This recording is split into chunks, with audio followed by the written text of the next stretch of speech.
Tonight in the Forbidden Folder, we are speaking to a tsunami survivor. This is where we keep all the taboo topics, and everyone remembers the Boxing Day tsunami back in 2004. I mean, over 230,000 people died across 14 countries. And we're joined now by an Aussie guy, Joe Jardina, who was in Phuket with his family when the tsunami hit. He unfortunately lost his son in the disaster. Joe, for people who can't even begin to imagine it, what are tsunamis actually like? A tsunami is your worst nightmare. You lose total control. You have no say in what is going to unfold, and the loss of lives is just immeasurable. Yeah. Joe, can you paint a picture for us? What were you doing the moment it hit? We were having breakfast. We're right at beachfront, Ivana and I. Fortunately, my daughter Carla wasn't with us.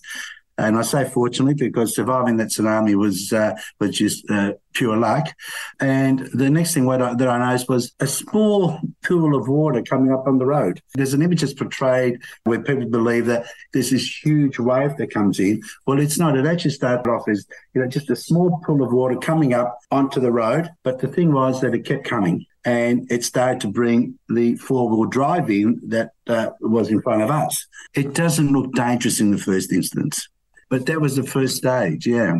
What was the second stage? What happened after that? After that, the tsunami travels at 800 kilometres an hour, so it's virtually the speed of a jet. Oh. So it slows down as it hits land, but it's got the push behind it, an 800 kilometre wave that's coming. So I said, "Come on, Paulie, we're going to get wet. Let's go in." And so we started running, not running fast, in towards the hotel, and I'm looking behind, and then I see that there's a four-wheel drive coming in, following us, which the water's bringing in. So I put Paul up against the concrete pillar, wrapped my arms around him because it still didn't look dangerous enough that we needed to, try and get to higher ground. I put him up around the concrete pillar and held on to him. And then the wave hit us, and it only hit us about waist high. But when I say only, it picked us both up and threw us over a wall. Wow. Oh, my God. And once we hit the other side, something hit me on the back of the head and I went under, and that's when I lost him.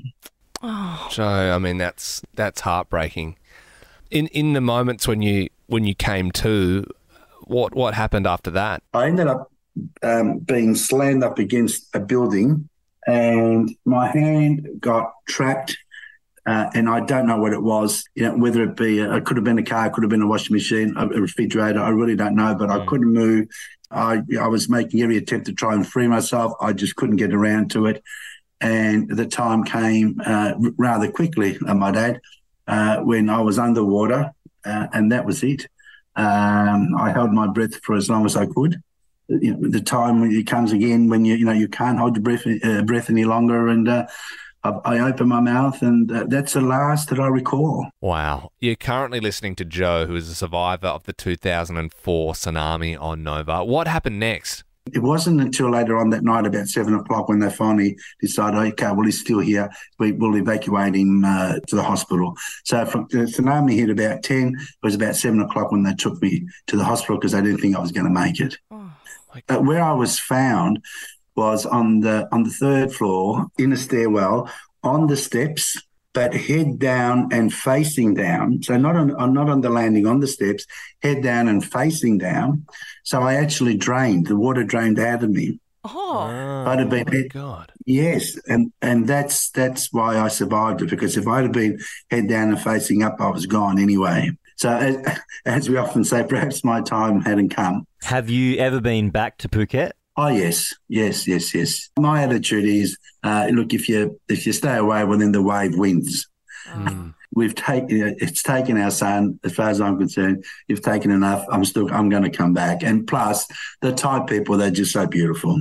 Yeah. The care that they gave us was really incredible. Well, Joe, thank you so much for spending so much time with us on Nova this evening. If you would like to hear more of Joe's incredible story, you can check it out on I Was Actually There. It's a new ABC series. His episode airs tomorrow night at 8 p.m. on ABC One. Thanks again for your time, Joe. No, thank you so much, guys, for your time, and much appreciated.